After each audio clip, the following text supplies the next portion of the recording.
now are very hard to get in. It's a distributor thing. So if you guys do have somebody that wants a panic, you can tell them that we can give them a file instead. They have the exact same panics on them. So it's the same thing, just one arms and disarms your system. Okay?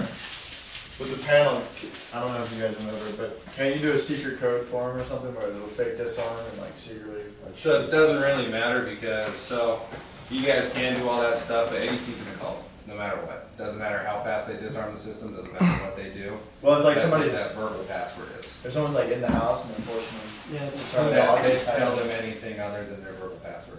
It's the number So straight down the panel. What ADT does is no matter what, if they disarm the system, if this goes off, they're gonna call you. okay. If you give them anything other than that verbal password, they tell you the same thing.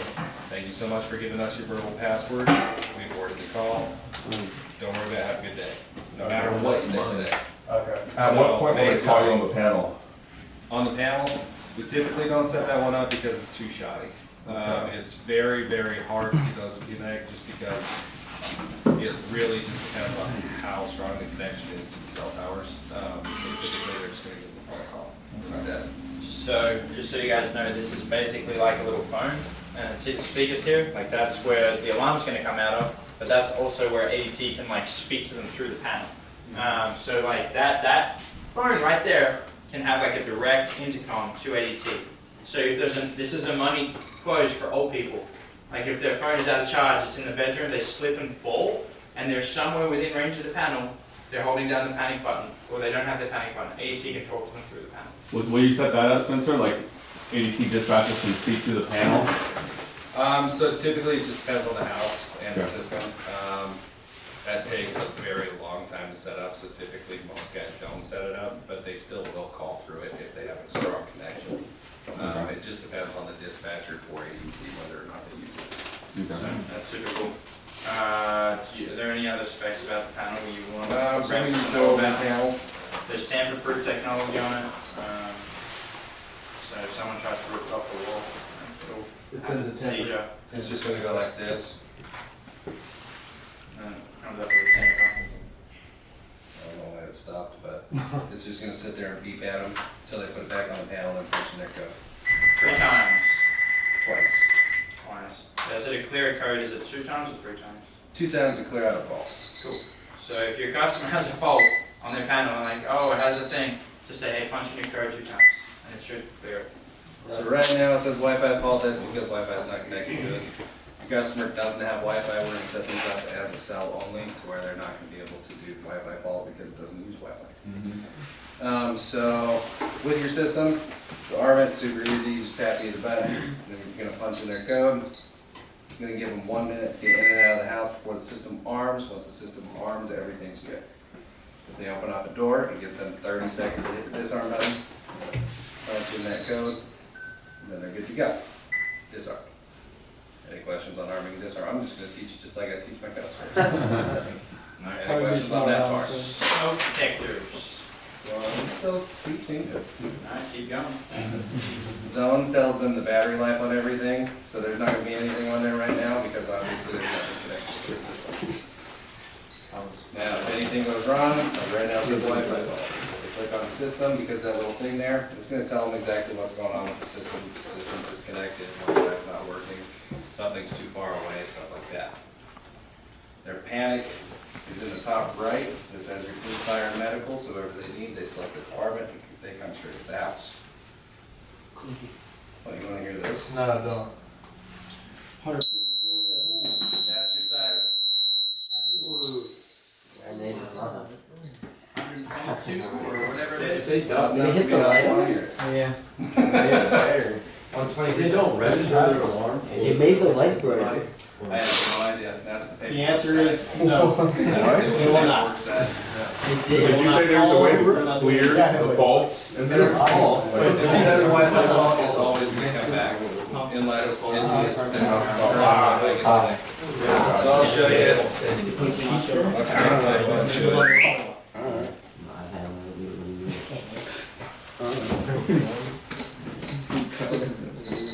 Was that the same for every state, or was that just, Most of Missouri, most of Oklahoma, none of Louisiana, Oh, I called them. none of Arkansas.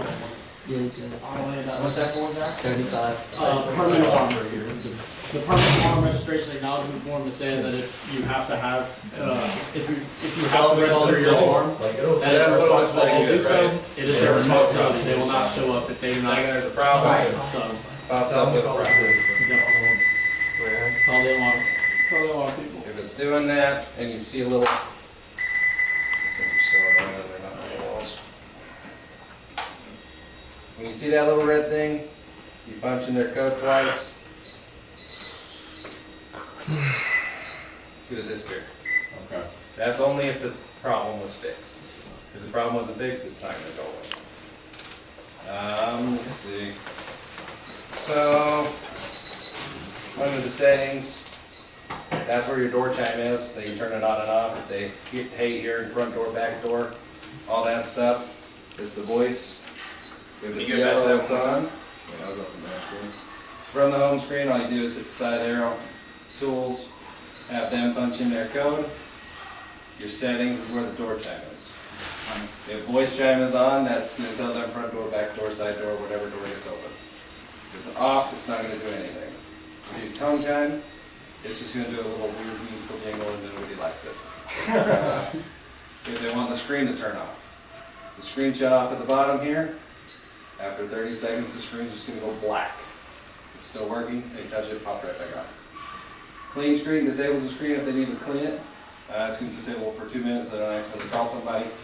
Volume and brightness, you can just touch those and play with them if you want to turn it up or down, and that sort of thing.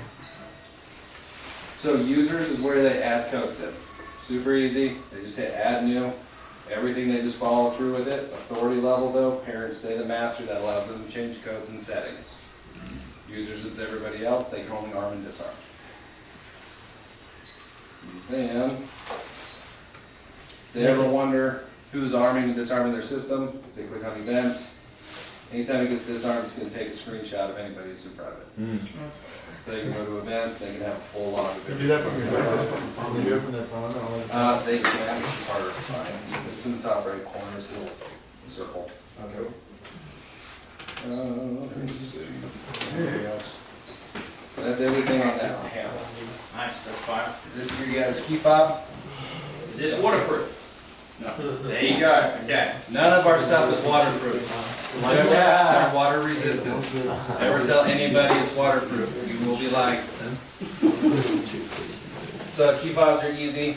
The check mark is going to be arm away. The little human figurine here, that's going to be arm stay. The X will disarm the system. Now some techs set it up to where it's one button for the panic. I leave it on two so they can't set it off in their pockets. That's just for old people. So, Don't give those to young people because the second they see their phones, they're not going to ever use the key fob, ever, not once. do they have to hold down the buttons? They have to hold them down. Yep. Just for a second, it doesn't take long to set it off, but A good way to learn, to really learn how to use this stuff is to go back to your customers' houses and just start playing with their system. don't set off their Just alarm. don't set it off, but like, dude, play with it for a minute. This It's a good way to learn. The way I like to pitch this one that Spencer's going to show us is I like to just show him my smartwatch. Like, yeah, like it would look super hip, look kind of like my smartwatch, Old people don't care about that. but they don't like it dangling around so much. It's right on the neck. You can just hold it down. You say, oh, right on your wrist. And, Yeah, if it's got a wristwatch band, we usually put them on the necklace, but we give them the wristwatch just in case they want to. Set off the pendants, they just press both buttons at the same time. That's it. Press and hold for a second, it'll start beeping, and then it's going to set off the alarm. I've done it before. Does it That's does it important. call the emergency contacts first? It doesn't call a contact, it calls. That's ADT. It calls everybody. So, Oh, okay. Yeah. I always say that we notify your loved ones that something's yeah, it doesn't know who's pressing the button. They're not in part. So it's just going to call everybody until something answers and you figure out what's going on. So then one guy puts that in the exo, so they're case by case If kind of everything thing. doesn't answer. So typically, no matter what, they are going to call you guys to find out what's going on. And that's with every single type of alarm that we have.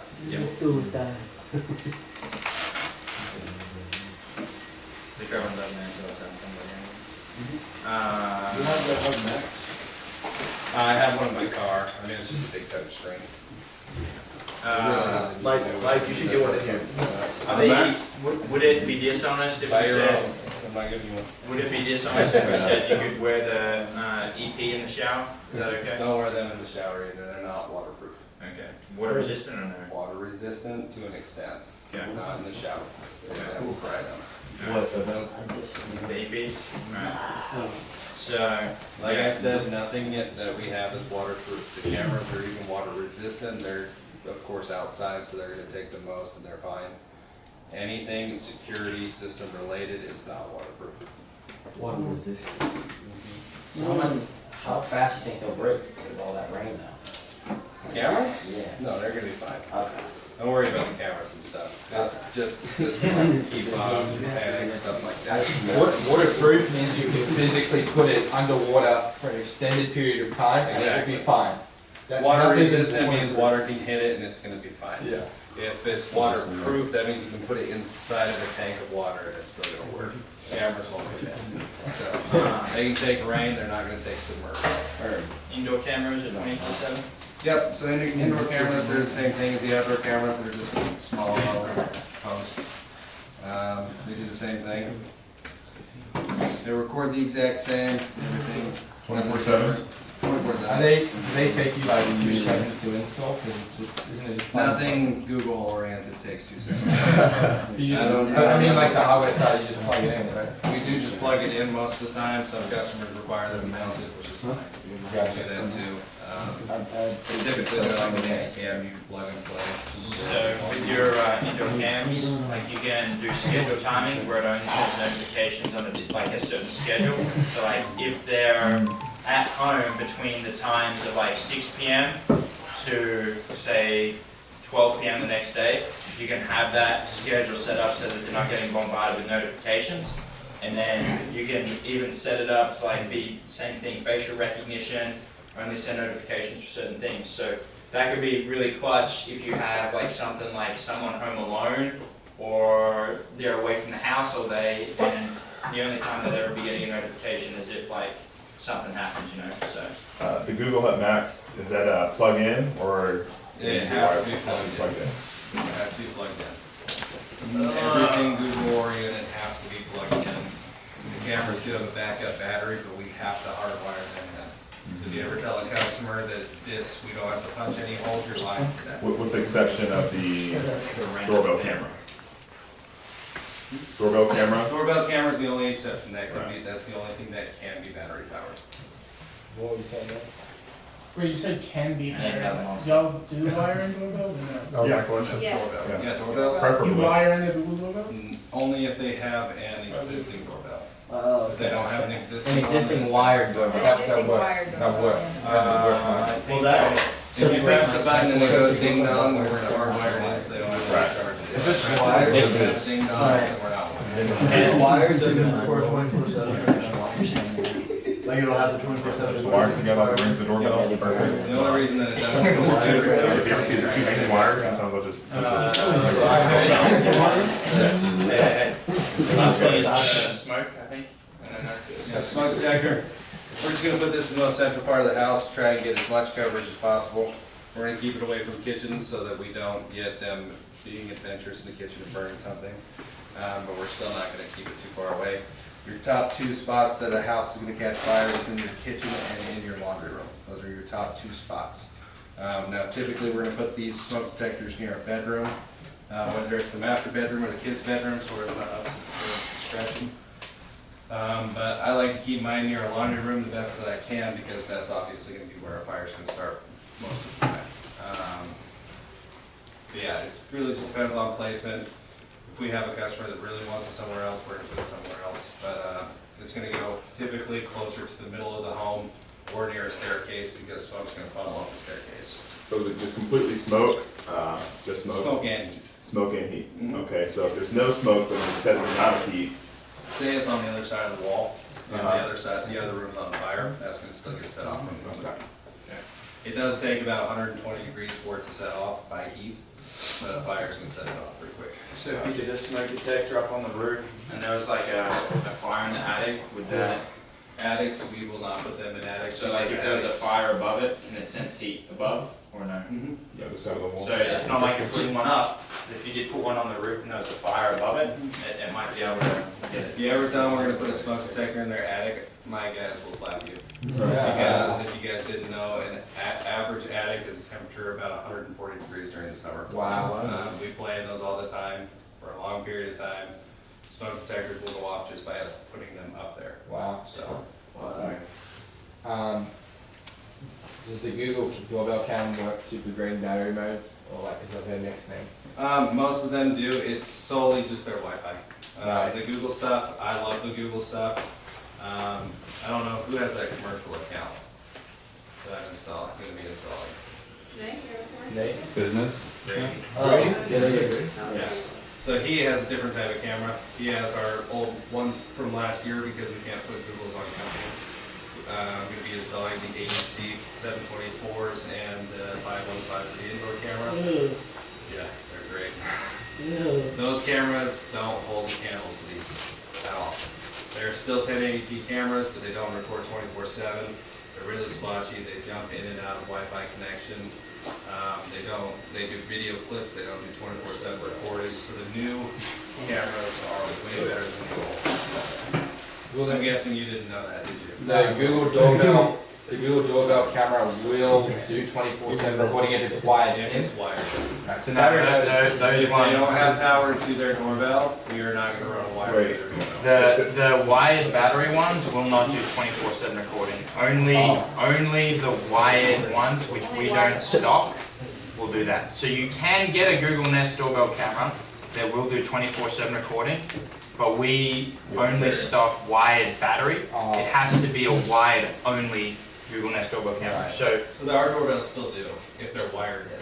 Ours didn't. They have to be wired in. Well, yeah, he'll know that, because yeah, we were told that we only have wireless doorbells and that they don't have capability for 24/7. But you're saying if they have a physical doorbell and you wire it in, they have So typically, it 24/7? will do 24/7. Now, it is not gonna be like a live feed. It's gonna blotch it out and make it all fuzzy if it's not recording, because they're not like the outdoor cameras that are designed to do that. Okay.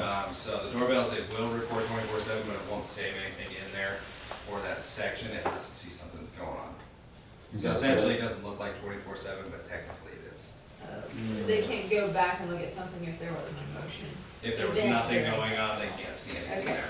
yeah, so it's not true 24/7 like the outdoor camera. Yeah, it's not 24/7 safe.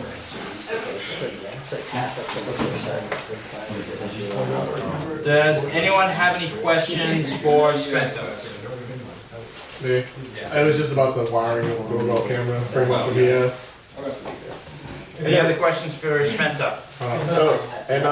When you said if they have a pre-existing like wired doorbell, we don't have to give them the Google Mini, will the Google doorbell like connect to their already existing doorbell? Is that what you said? If you press the button, Okay. I mean, it's just a doorbell. Right, That's all so it it is. just, it All it just, is, it's a really, really fancy doorbell. yeah, once it gets that like power connection, it'll Mhm. it'll make the Now, tune in on Google Home, Okay. these doorbells do have the capability to turn their doorbell on and off. So in the settings for the doorbell, you can turn off the doorbell to where it won't ring inside.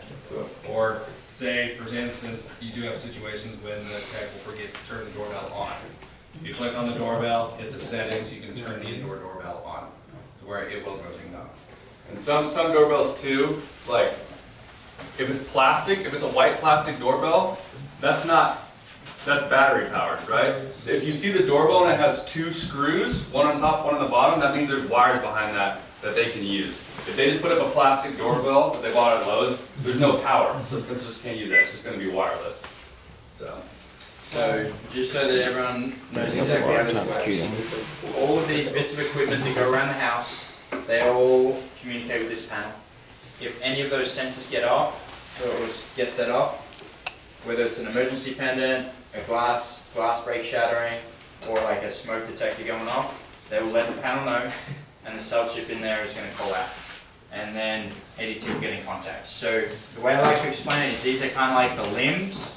This is kind of like the brain. This is like the octopus head, these are the tentacles. They sense stuff, they feel stuff, this kind of lets them know. So when you're like selling the system and you're picturing it, now you know what everything looks like, what the door sensors look like, how big they are, the motion detector, all this kind of stuff. So you can be like, hey, yeah, it's about the size of my fist, and it'll go up in a position. The tech will decide with him when he gets here, and it's going to get the most bang for buck.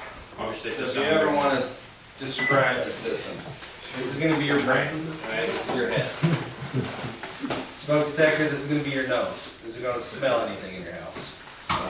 Last break, this is going to hear. This is your ears. This is going to be listening to everything in your house. Motion detector, this is going to be your eyes. This is going to watch your house. Then you got your door sensor. This is basically your fingers. I mean, open and close, you feel stuff. Money.